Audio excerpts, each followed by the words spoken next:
dans la plupart des restaurants à La Réunion, on connaît donc différents plats, et notamment celui qu'on va faire aujourd'hui, donc le poulet aux trois merveilles. Alors les trois merveilles, tout simplement donc un mélange de légumes. Alors de légumes en boîte, parce que vous savez qu'en Chine, ils ont cette habitude d'utiliser beaucoup de conserves, parce qu'ils ont des hivers très très longs.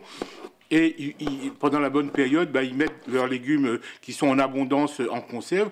Et tout au long de l'année, ça leur permet donc d'utiliser des légumes qu'ils ont mis en conserve pour leur utilisation quotidienne. Ces légumes-là sont donc facilement transportables et ils ont réussi à traverser donc tout l'océan Indien et arriver chez nous. Et aujourd'hui, dans n'importe quelle grande surface ou dans n'importe quelle boutique spécialisée, on trouve aujourd'hui du maïs, des jeunes petits épis de maïs. Alors bien sûr, quand je parle de maïs, c'est pas les épis avec des grains, c'est des tout petits maïs. C'est une variété bien spéciale de maïs où on n'utilise que le jeune épi qui est encore très jeune. Des pousses de bambou. Pousses de bambou, bien sûr. Alors là, on a une multitude de variétés de pousses de bambou. Il y en a qui sont vendus très gros, d'autres émincés, d'autres coupés, d'autres petits. Donc ça, c'est au choix ou par rapport à l'approvisionnement que vous pouvez avoir. Donc achetez des pousses de bambou.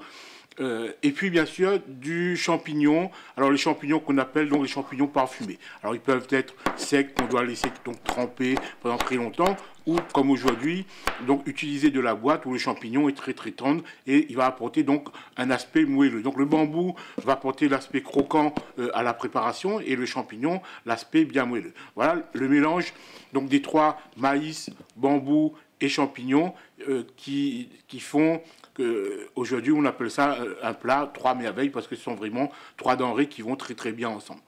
Alors, une fois qu'on a coupé tous ces légumes séparément en petits morceaux, en biseaux, on met donc le poulet en marinade. Alors le poulet, bien sûr, pour une raison de facilité, on prend du blanc de poulet, mais on pourrait prendre un poulet entier qu'on désosse entièrement, qu'on enlève la peau, bien sûr. Mais aujourd'hui, donc, pour aller beaucoup plus rapidement, on peut prendre du blanc de poulet et puis donc de le découper en fines lanières et de mettre en marinade. Alors la marinade, elle est très simple. Donc il y a toujours le sacré saint mélange donc ail et gingembre qui va très bien dans beaucoup de marinades. Et on va utiliser bien sûr ce mélange pilé finement avec un petit peu d'huile, un alcool. Alors l'alcool qu'on a utilisé aujourd'hui, c'est tout simplement du noiliprat, alors de vermouth, parce que c'est un alcool qui va très bien, cet alcool qui est un peu sucré mais sec en même temps, donc ça donne un arôme très particulier au plat et qui convient très bien pour ce plat. Bien sûr de la sauce de soja, et puis donc on laisse macérer du sel, du poivre, on laisse macérer quelques instants. Alors il n'y a pas besoin non plus de laisser mariner trop longtemps ce plat, une quinzaine de minutes, une vingtaine de minutes, c'est largement suffisant. Alors, au niveau des légumes, bien sûr, on peut rajouter d'autres légumes. On parle de trois merveilles, mais on peut rajouter d'autres variétés de champignons. On peut rajouter des champignons noirs, on peut rajouter des pleurotes, on peut rajouter du gros piment et on peut rajouter des oignons effeuillés, comme on a fait aujourd'hui. Donc, on peut éventuellement trouver d'autres mélanges de légumes, mais celui qui convient le mieux, c'est bien celui qu'on a décrit.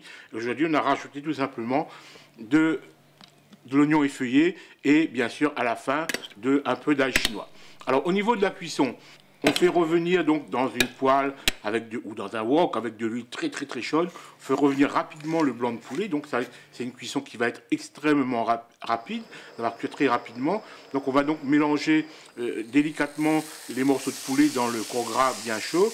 Et on va aussitôt rajouter les différents ingrédients. Alors, on va commencer par le bambou parce que c'est lui qui est un peu plus dur. On va rajouter donc le bambou.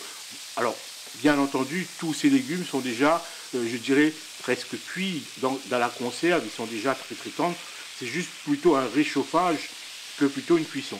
Donc on mélange rapidement donc les bambous, les oignons effeuillés éventuellement, le maïs, les champignons, et en espaçant un petit peu chaque légume d'environ d'une minute 30. Une fois qu'on a opéré ce mélange, on va délicatement remuer l'ensemble. On va rajouter bien sûr un tout petit peu de sauce d'huître. Alors on va mettre l'équivalent de 2 cuillères à soupe de sauce d'huître, bien sûr pour l'assaisonnement du plat, mais aussi pour donner cette espèce d'onctuosité à la sauce. Et on va compléter la sauce bien sûr avec un tout petit peu d'eau, environ, comme aujourd'hui on a utilisé 3 blancs de poulet, on va utiliser à peu près 10 centilitres d'eau et une petite cuillère à café de fécule de manioc qu'on va bien diluer bien sûr, fécule de manioc bien diluée dans de l'eau. et on va verser dans le plat en fin de cuisson. Et dès qu'il y aura l'ébullition, donc l'opération d'épaississement va se réaliser tout de suite. Et là, on éteint le plat, on éteint le feu et le plat est pratiquement terminé. On va rajouter bien sûr pour parfumer, donc je dirais l'arôme principal de ce plat va rester de l'huile de sésame. Alors l'huile de sésame, contrairement aux autres matières grasses, elle ne va pas être utilisée pour la cuisson, mais elle va être utilisée hors cuisson, après la cuisson, juste pour le parfum que cette huile peut donner au plat. Donc on stoppe le feu et on rajoute quelques gouttes d'huile de sésame et on termine bien sûr avec quelques petits brins d'ail chinois. Alors ail chinois ou oignon vert ou un petit peu des deux, mais aujourd'hui on avait de l'ail chinois, donc on cisèle, on coupe de l'ail chinois en tronçons pas trop petits et on parsème sur le plat. Et ce plat se mange bien sûr aussitôt fait avec du riz blanc et éventuellement la réunion avec un bon rougail de tomate.